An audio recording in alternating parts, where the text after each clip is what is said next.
But this one certainly packed a pretty good punch to the Northeast U.S. in one of the strongest storms we've seen in recent years. Meteorologist Justin Petrusas says Tropical Storm Isaias was anything but typical. It was moving at around 30 to 35 miles per hour when it was moving up the East Coast, which is about 10 or 15 miles per hour faster than you would normally see with a landfalling tropical cyclone.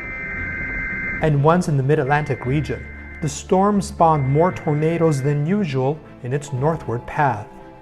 As of now, we have 37 confirmed tornadoes, but I wouldn't be surprised if that number goes up as they're still looking at storm surveys across the region. Along its track up the east coast into New England, Isaias caused widespread and destructive damage, leaving millions without power. You might not see crews working in your neighborhood to restore power, but understand that the energy grid is heavily interconnected. Crews from at least 33 states, the District of Columbia, and Canada activated as part of an army of more than 26,000 resources responding to outages. It takes crews and it takes time to get the rest of those people restored. They have made significant progress and continue to work round the clock to restore power to customers and communities.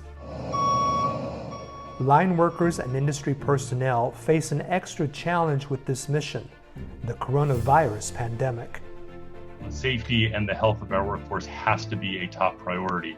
So far, there have been no significant safety incidents, which are allowing us to monitor the health of our workforce and to get the lights back on as quickly, efficiently, and safely as possible.